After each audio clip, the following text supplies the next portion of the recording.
Hi there, my name is Fluffy and welcome to my channel. Before we begin, I'm just gonna say that the video footage that you'll see is from Medal of Honor Allied Assault. I just thought it would, really fit this video here. Anyways, well, it's from, a couple of servers that I just found. Well, until they turn it off, of course. But here's the thing. I just heard a couple of days ago, well, a week or so ago, but now, there seems to be to have an update. It's EA shutting down their online support for a couple of their games: Battlefield 2, Crisis 2, Medal of Honor, Command & Conquer, and a couple of more. And I wanted to make this video because I do have a point I'm making it. But first, let's go with the story. It looks like since they're gonna shut down their service. While GameSpy is shutting down their hosting service, it does have an impact on a lot of multiplayer games. Well, especially EA. This will have an impact on their older titles. Like I just said, EA titles. If you ask me, just blame EA and GameSpy for this disaster. I say disaster for a reason, and you'll know why later. But it sounds like Glue acquired GameSpy, and when they looked under the hood of GameSpy, they discovered a huge pile of shit. They got screwed, in other words. Gamers like us are just getting the consequences here. In other words, Glue's partner, GameSpy, just decided to say no and to at least release GameSpy technology. Release GameSpy technology hosting service, open source. It would be nice, to at least release the open source code. But no, they just decided to flip us. So, here's the fact. Because of this news here. It's a reminder that we, gamers and consumers, we don't own the game. I don't know if you look at in the EULA and all the text that no one reads, but we don't own the game. We just only have the right to play it. You know that $60 that you spent probably a couple of weeks when you were young, and well, right now, this is your hard-earned money. 12 hours a day and 7 days a week, well, 6 days a week if you ask me. It's your time. It's supposed to be an investment, because there's a lot of hours put into those games, and the work that you're doing to get those games.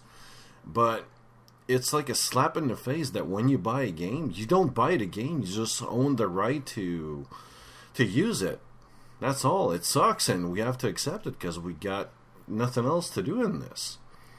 But you might say that, well, of course, but there's other games, other modern games. In my example here, I'm playing Medal of Honor Allied Assault in servers, and trust me, this has been the best multiplayer gaming time that I've had in years. Even today, nothing will surpass it. I mean, I remember before I continue on, there's a server that is not online anymore. I think it was from the LMAO clan in Medal of Honor. What they did was took the single player missions, like the maps, and what they've done is they've, with the use of scripts inside the game, because when you go to the EA's website and other websites as well, you had tools, you could download tools and all, and you could modify the game in a way that what they did was, it was called King's Push.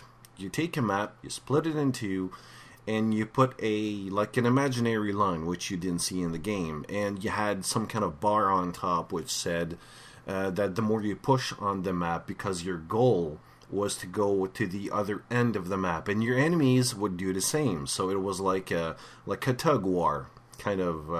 We've all done tug wars, and at a certain moment in our lives, there's this rope, and you push the rope until you push it, and you just trip the other people. It's the same thing, but inside a game this time. Really fun. Especially when I think it's in Mission 2, where you had a Nazi building and you had to go inside where there were ships and all. Really fun stuff. But here's the thing. Let's take a catastrophic scenario. I might exaggerate, but it could happen. That's the thing. No one is invulnerable here. like, because of this disaster, which may be problematic, since most people say just forget these titles, and like I said, just play modern games, but sometimes, just like me, I just like to go back and play those old games, like online, and so yes, you can still play LAN, or you can connect to a server, like a direct connection, for example, which exists in this game, in this one here. But the problem is that those publishers and developers, they didn't do their job well. Well, that's my opinion on it. And they didn't think like 10 or 20 years in the future. And because of that, they have to shut down part of their game features, like in our case, multiplayer. But what if Steam shuts down? Or, I don't know, or any other company shuts down that features like multiplayer service, or something in their game that like the company has to be alive, like DRM, for example.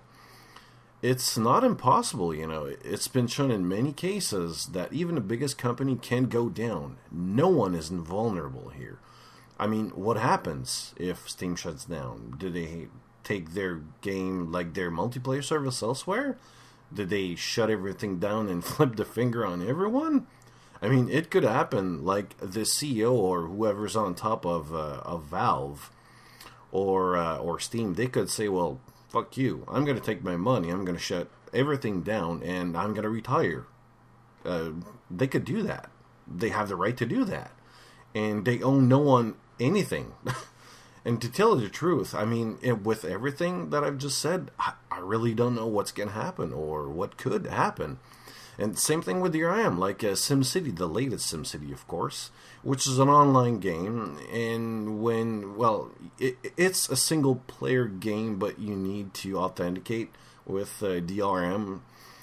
But what if that shuts down? Like the DRM, whatever it uses to authenticate the DRM. It could happen. It could shut down. And what happens then?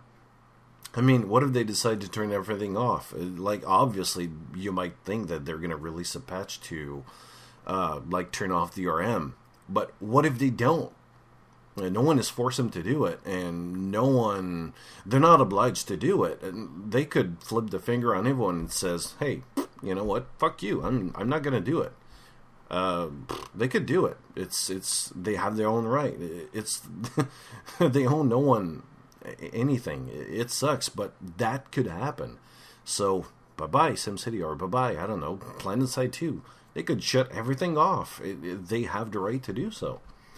So is there any solution to this? I do have a question in the end, so just hang on here. But a possible solution would be to be a responsible consumer. I mean, in our case, to go at least on their forum and just contact them and just tell them about the situation. In our case here, this means that we could tell them that they have a plan B if their hosting service shuts down, like GameSpy in our case, which is they're working on right now, but it could have been avoided if they talked about it earlier. If, I don't know, did they do something about that earlier? Did someone tell them, like, hey, what if GameSpy shuts down? If they did, well, someone was responsible enough. I don't know. And B, the server browser list, like an IP address or the host name, make it changeable. Just put it in the options somewhere so that if someone wants to take over, it could be someone, it could be another company. All they have to do is just, I don't know, display it somewhere. Just type the name of, like, on Google, and just, in our case here, for example, it could be on planetmedalofhonor.com or whatever the name is. Like, it could be possible. It is a viable solution here. I mean, take Neverwinter Nights. Like, most servers out there, if not all, are done by players. The server browser list doesn't work. There's a fix for that, but just look on Google for that. And it is possible to do that. So my question is, what is your solution to all of this? To GameSpy shutting down? Well, this has been Fluffy Shore. Thank you for watching this video. And, well, if you did like it, just subscribe, like, and comment. See you later.